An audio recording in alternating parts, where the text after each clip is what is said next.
This is Inside the Right. Tim, we've got some huge news here, something that you and I have been talking about for a long time now. Kamala Harris's campaign has just launched Republicans for Harris.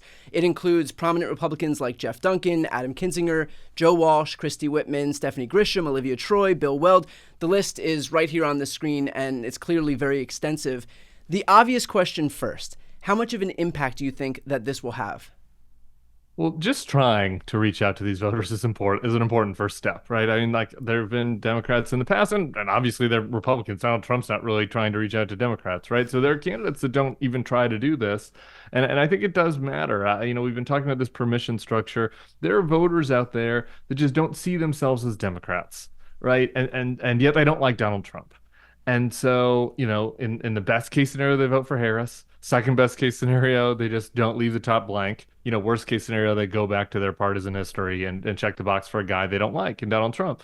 And so it is much more effective to have Adam Kinzinger, to have Jeff Duncan, Lieutenant Governor from Georgia, out there talking to these folks than it is to have, lifelong Democrats, California Democrats. Especially, I think it's even more important now with Harris at the top of the ticket than it was with Biden. I think Harris has a lot of strengths with certain demos that Biden wasn't doing well with, young voters, for example. This is maybe a demo that Biden had a more natural appeal to. And so I think that the vice president's campaign is going to have to work a little bit harder. But I think these voters are very gettable for her. And I think this is a good first step. And there's more. I think Donald Trump's also helping out with the way he's been behaving lately. Yeah, I think it's especially smart that they frame this as Republicans for Harris, because like you said in your answer right there, these people are still Republicans, and it's going to be way harder to like pry them away from their political affiliation, because so much of that is tied to their identity. And so Yeah. instead of just trying to claim like, okay, you're not a Republican anymore, and so come be a Democrat now, which is going to be a heavy lift, that you get to stay a Republican. This is just a group of Republicans for whom you have a whole permission structure to vote for Harris now, but it doesn't pry you away from something that may be so ingrained as your political affiliation. Right. I think the identity thing is really important, right? I mean, just anybody listening, think about the ways that you identify yourself. Maybe some people I really identify as Democrats, or your religion, or your sexuality, or whatever, whatever, or your hobbies, anything that's like a core part of your identity. If someone comes to you and says, that thing is bad, do my thing instead, Yeah. you get your back up a little bit, even if it is bad. Right? Like, even if that person is right, like, it doesn't really matter. Maybe it's actually kind of worse if it's right, because somewhere deep down, a lot of these voters kind of know that there's something amiss on the Republican side, or else they wouldn't be gettable voters, right? And so nudging them, giving them validators that they can respect, I think is much more important. The Harris campaign did this pretty quick, really, frankly, since she took over. This was something that maybe I was expecting after the convention. So I think it shows that they're prioritizing it, which is good. And I was saying, like, look at what happened last night. You were talking about this on your live stream with Trump going after Brian Kemp. I think the timeliness of this on the heels of that is very important, right? Because last night, Donald Trump sent a clear message to these voters. And here are the voters I'm talking about. Because sometimes I get people that message me and they'll be like, Tim, these people don't exist. They're not swing voters. I'm like, no, I can prove to you that they do. Because in 2022, in Georgia, on the same ticket, Brian Kemp won a landslide in the governor's race, the Republican.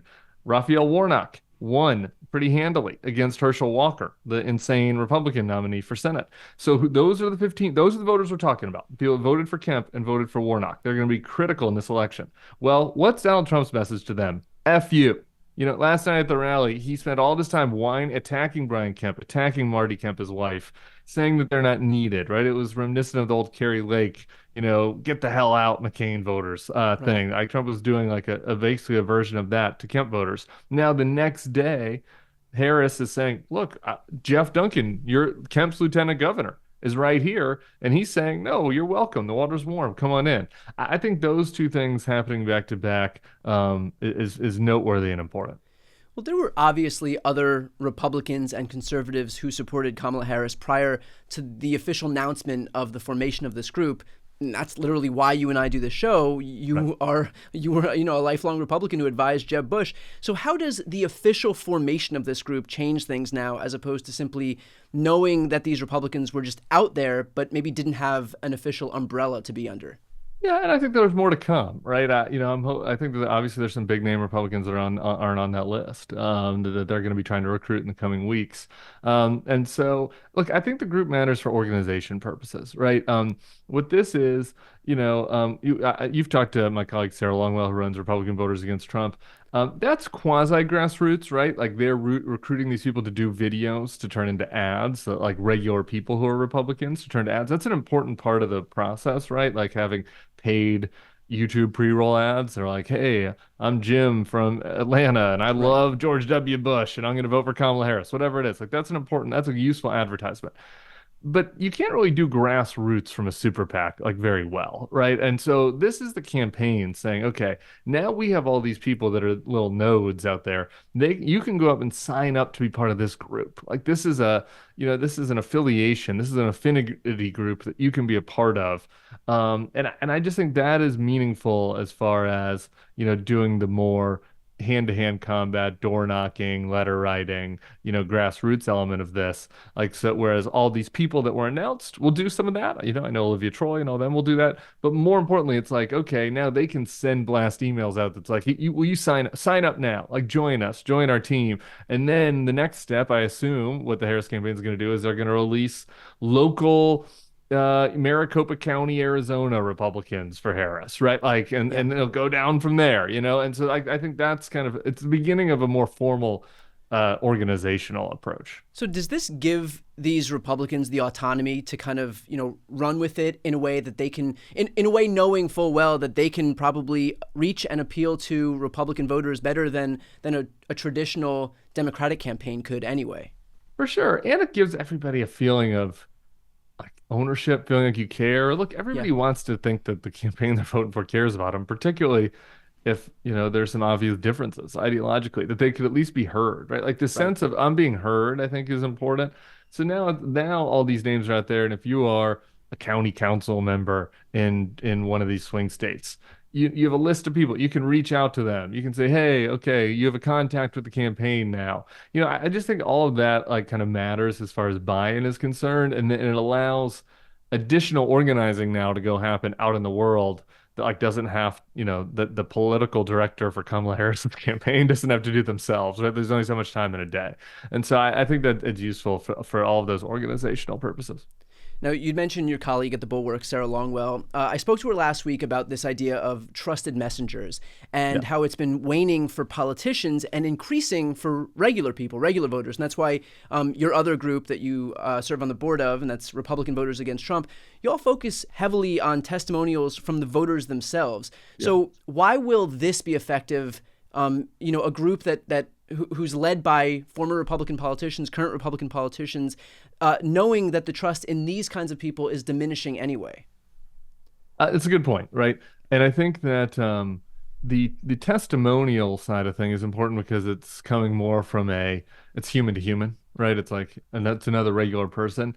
But here's the thing. I hear what you're saying about how trust generally in politicians is low. Trust in pundits is kind of low. Like part of the reason why I'm a former Republican, right? I was the political director for that group last time, and I thought it was better to have people running it who were Republicans more recently than me, right? To do the day to day for this very reason. You want to have trust. And I think that when you look at this group, I noticed in particular that the Harris team and the press release and kind of in the media that they have done around it so far is really putting front and center people that like worked for Trump and left, Yeah. right? Because to me, when you talk about that question, credibility, those people have like an additional level of credibility with the voters that, God love Bill Weld and some of these like people that are maybe more prominent that are former politicians that have kind of been in DC for a while, former Congress people, they all have a role to play. They can help raise money, etc. But, if I'm a voter and I hear, oh, this is some former congressperson who wants relevance again, you know what I mean? There's just Yeah. this cynicism out there.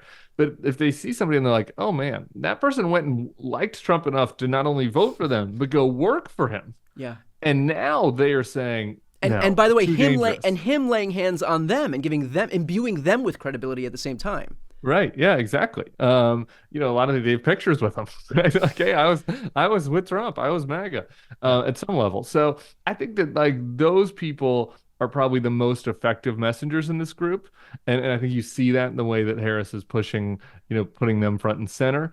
And then I think the other folks, again, I think there's a strength in numbers element to it. And you want people to feel like they can be part of something. And I think there's an organizational element to that too. Right, and that goes to the exact same point as why a lot of people have gone into Trump's camp in the beginning. I mean, his campaign served as a haven for disaffected voters in the same way that people want to feel a community. And look, they were hoodwinked by a con man who sold them a bill of goods. I mean, this is a fake populist who promised, everything under the sun. At the end of the day, all he did with his political capital was give himself and his rich buddies a tax cut and also strip away women's reproductive rights. But still, these people glommed on because they're looking for community. And I think that we shouldn't understate the importance of having that community.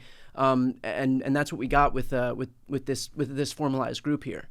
I agree with that. Yeah, and the community thing is absolutely true with MAGA. Just as it's, we don't have to like it. It doesn't have to be an appealing community to you, but like it is a real thing. Yeah. Here's the other thing. While Trump is like a bitter, aggrieved man lashing out at Brian Kemp, while that's his worst instincts that show, the other side of Trump is like, if you like him, he welcomes you, right? And so that is like another thing that happened to these disaffected people, that they're like, oh, you might have been a Democrat forever. I don't care though, whatever. As long as you put on the red hat, you're welcome here, right? And so that I think was an instinct that worked for him. And so not to compliment them or say that they're copying them, but like that same attitude is being presented here by the Harris campaign. It's like, I just started 2 weeks ago and we're saying Republicans are welcome here. If you're going to vote for us, it doesn't mean, you don't have to change your views on everything. You don't have to agree with everything I say. You're welcome here. That's an important signal. Yeah, and by the way, that's what you and your team over at the Bulwark have been doing. So again, for folks watching right now, to kind of underscore the importance of that work over at the Bulwark, I think it's especially important that we continue to elevate their voices because, again, these people serve as a permission structure for those disaffected Republicans to listen to a different voices here in the Republican Party and the former Republican Party. So I'll put the link to subscribe to the Bulwark right here on the screen and also in the post description of this video. Tim, a lot of the voters that this new group, Republicans for Harris, are going to target will be pulled from the Haley for Biden voters, which eventually turned into Haley for Harris voters, who Nikki Haley, by the way, herself threatened to sue for using her name. And of course, that was the Streisand effect on full display because you can't sue for that. And she knew it. But of course, the story blew up and it just gave more attention to that group. How do you think that Nikki Haley feels that after all of her grandstanding about taking a principled approach for democracy, that at the end of the day, she's the one that was up on that stage at the RNC groveling to kiss the ring for Donald Trump, while the Jeff Duncans and the Adam Kinzingers and the Christy Whitmans of the world are actually out there walking the walk? Yeah, I wish I could put Nikki on the couch, man. I just think that she is so ambitious and so calculating that every decision is driven by that. So maybe some days she looks in the mirror and wishes she could have the integrity of the Adam Kinzingers and Olivia Troys of the world. But I don't know. I think that her influence within the party is clearly on the wane, and she made this decision that, I need to try to make a play for the long game. But here's the thing, her voters aren't like that, right? Like Nikki Haley voters aren't like gaming out whether they can be relevant in the Republican Party in 2028, right? So I think that her voters were always more gettable for Harris than she was.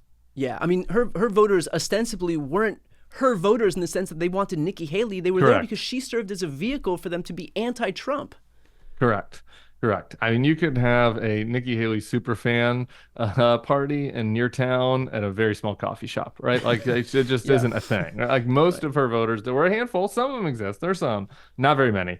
Most of the people that voted for her were just voting for the closest club they had to say, I'm not for this guy. I'm not for the other guy. If she's who's on there, I'll vote for her. If it was DeSantis, they would have voted for him. If it was Jeb, they would have voted for him. If it was somebody more liberal, they would have voted for Chris Christie. They would have voted for him. Right, and I mean, ultimately it goes back to looking for a club, and that's what this Republicans for Harris is offering up here. So again, very good news on the Kamala Harris campaign front, something that you and I have been talking about for a long time. Again, for those watching, to support the work that Tim and his team over at the Bulwark are doing, please make sure to subscribe. I'll put the link right here on the screen and also in the post description of this video. I'm Brian Tyler Cohen.